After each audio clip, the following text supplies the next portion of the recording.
Naghain ng reklamo sa Department of Justice si dating Senador Antonio Trillanes kaugnay ng pagpuslit ng mahigit 6 na bilyong pisong halaga ng shabu sa bansa noong 2017. Kabilang sa mga inireklamo sina Davao 1st District Representative Paulo Duterte at asawa ni Vice President Sara Duterte na si Attorney Mans Carpio. Nasa frontline ng balitang yan si Camille Samonte. Nagdungo kaninang umaga si dating Senador Antonio Trillanes IV sa tanggapan ng Department of Justice. Ang kanyang pakay, maghain ng reklamong drug smuggling at graft and corruption laban kay Davao 1st District Representative Paulo Pulong Duterte at 9 na iba pa. Kaugnay ito ng 6.4 billion pesos na shabu shipment na naipuslit sa bansa galing China noong 2017.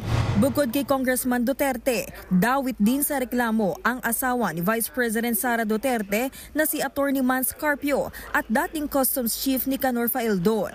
Sa complaint affidavit, pinagbasihan ni Trillanes ang mga dokumentong nakalap mula sa investigasyon ng Senado sa 600 kilong shabu shipment.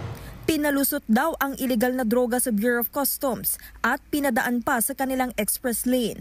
Kasama rin sa mga sinampahan ng reklamo si Charlie Tan na umano'y business partner ni dating Presidential Economic Advisor Michael Yang noong Duterte administration. Ang pinakang drug lord dito ay si Charlie Tan, nakapartner ito ni Michael Yang. Magkapareha sila ng triad. Tapos ang naging protector ay sila Pulong Duterte at Mans Carpio. Tapos ang mga naging facilitators naman ito na naipasok ito at naipuslit palabas ng customs ay sina Faeldon, sina Allen Capuyan at iba pa na mga na-mention dun sa case. Malinaw raw na ginamitan nila ito ng impluwensya para maipasok sa bansa ang shabu shipment. Ito yung mga pinilit na pagtakpan nung Duterte administration nung sila ay nakapwesto pa. Kaya ngayon, nakahanap tayo ng magandang pagkakataon na mag-file nitong kasong ito.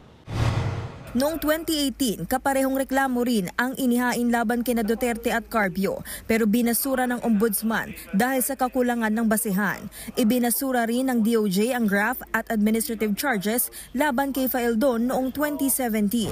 Ayon naman kay Congressman Pulong Duterte, mas mabuti na idinala ni Trillanes sa korte ang pagdinig at hindi sa social media. Nanindigan din ng kongresista na inosente siya at kumpiyansa siyang malilinis ang kanyang pangalan. Umaasa rin daw siyang lalabas na ang resolusyon sa libel case na inihain niya laban kay Trillanes. Patuloy na hinihinga ng News 5 ng pahayag si Faeldon at iba pang akusado pero wala pa silang sagot. May ihahain pa raw na ibang reklamo si Trillanes laban sa mga Duterte sa mga susunod na linggo. Nagbabalita mula sa Frontline, Camille Samonte, News 5.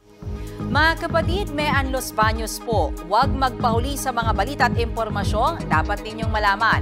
Para sa mas malawak na balitaan at diskusyon, mag-follow at mag-subscribe sa social media pages ng News 5.